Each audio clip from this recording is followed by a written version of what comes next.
All right, so my student worker Jonathan is with me today, and so I got to start this video here. Hey, Jonathan, stick your head and say hi.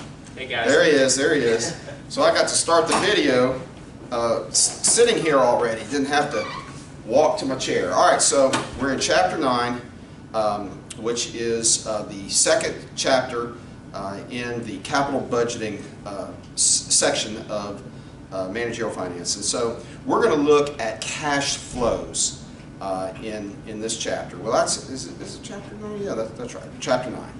So no, that should actually say chapter 10. I'm sorry, chapter 10. It was chapter 9, but now it's chapter 10. Chapter 9 is techniques. So I need to change that chapter number. Let's not get confused. All right. So the first thing I want to cover is what cash flows do we include in our analysis. And we call these cash flows relevant cash flows.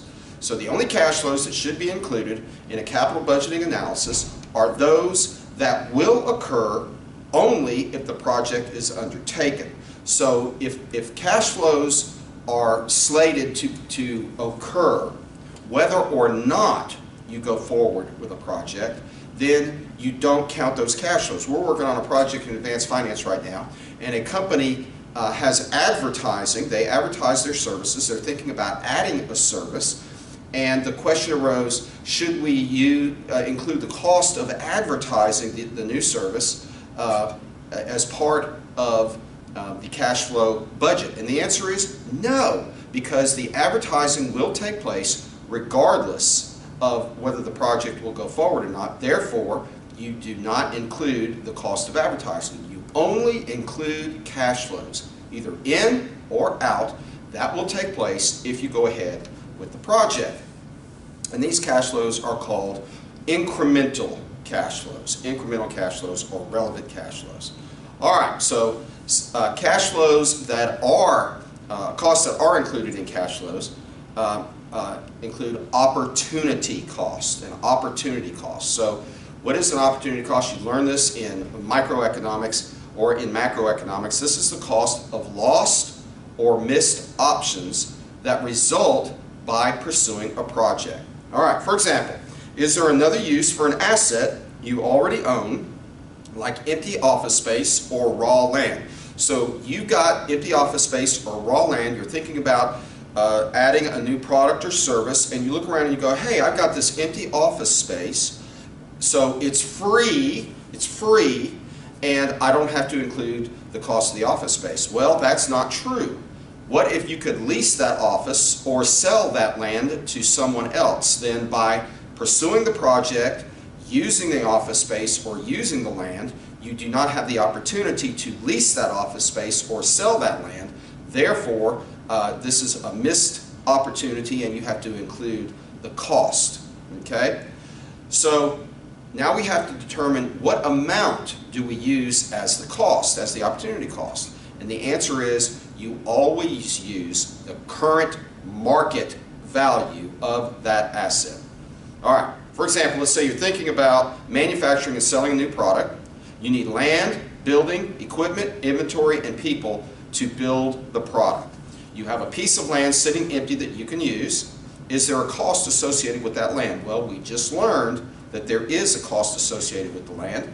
Let's say that you bought the land 10 years ago for $100,000. Today the land is worth $400,000. You have three values you can use for the land. 0, meaning you think it's free. $100,000, the amount you paid for it, or $400,000, which is the current market value. And the right answer for the amount that you include, so it's not 0, there is a cost you include, and the right answer is the current market value, $400,000. All right, so what is a side effect or a spillover effect? Well, there are two types, positive and negative. So a positive side effect is a benefit to other projects or to the business due to the project that you are considering. All right, you add these positive effects on your sales and on your gross profit, okay, and your cash flow. For example, before Apple Computer created the iPod, I know that's way before your time, but long ago in a land far, far away, iPods did not exist. Apple was a personal computer company, all right? And they only had 1% of the PC business, so their market share was small and it was shrinking. And then they created the iPod. After they introduced the iPod, people started looking at other Apple products, including their computers, and soon after the iPod was introduced, Apple started gaining market share and soon had a 3% market share in the PC business. This was a side effect, a spillover effect, often called a halo effect, from the introduction of a new product that people really liked, the iPod. So people bought the iPod and then started looking at other Apple products. All right, so now there could be negative side effects. All right, and these are costs to other projects or businesses due to the project in question. And so you add these costs to cash outflows. So positive effects, you add to cash inflows. Negative effects, you add to cash outflows. So they increase the outflows. Here's an example. Apple's first iPod had 30 gigabytes of memory and could store 20,000 songs. That's a lot of songs, all right? It retailed for $300. Well, their market research indicated a large demand for an 8 gigabyte iPod that would retail for $99. Okay? When they introduced the new iPod, which had a lower gross margin than the $300 iPod, some customers who would have purchased the $300 iPod chose to buy the $100 iPod instead. And so people traded down, and so the net effect, and we have to quantify that, how many $300 iPods were missed out on because people bought the $100 iPod. So as a company, Apple has to look at it and determine, are we better off just offering the $300 iPod or offering the $300 and the $100 iPod? How do we make the most money over the long term? Okay? And by introducing the $100 iPod, they created a new customers, but they also cannibalized some $300 customers into the $100 iPod that has lower gross profit. So cash flows that are not included, so pay attention to this, sunk costs. So what is a sunk cost? This is a cost, a dollar cost, or an obligation that you take on, a financial obligation, that were incurred in a prior period, that were already incurred, or they will occur whether or not a project is undertaken. So I'm going to give you a couple of good examples. Two examples, a marketing study. Listen folks, before you embark on a new product, service, or business, you ought to have a marketing study done to determine the features of the product or service, to determine the demand for the product or service, to determine how to distribute, how to package the product and service, how to price the product and service. But guess what? If you do a marketing study and you pay $10,000 for a marketing study, and that marketing study indicates that there's not adequate demand for your new project, so you decide not to do the new project, do you not pay for the marketing study because it shows you that you shouldn't do the project? No, you have to pay for the marketing study. Therefore, the cost of a marketing study is never included in a capital budget analysis. All right, and then also a prototype.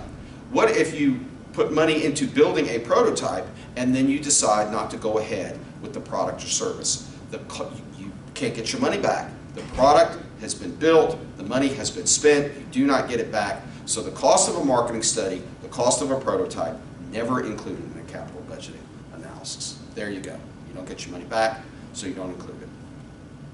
All right, sunk costs. All right, and then financing costs. What's a financing cost? Interest and dividends.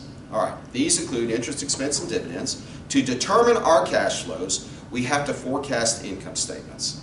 Let's say we borrow $1,000 at 10%, that our interest expense, which is on the income statement, will be $100 annually. That's how much we have to pay for borrowing $100,000, or $1,000, I'm sorry, yeah, $1,000. Okay, should we subtract this interest expense from our revenues as we determine our cash flow? And the answer is no, no, no, no. You do not include interest expense as part of your cash outflow. All right? Remember, the cost of capital, which is interest and dividends, is the discount rate, the IY, that you use in the denominator to do your present value. Therefore, if you subtract interest expense from your cash flow and then find the present value of that cash flow, you will be double counting your interest costs, and you don't want to do that. Okay? So you do not include your financing costs in a capital budgeting analysis. All right. So let's look at cash flow from investments, otherwise known as operating cash flow. Operating cash flow.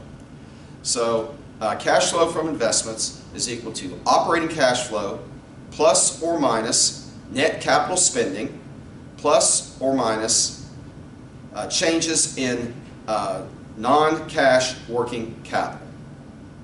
So what is operating cash flow? We'll get to that in just a moment.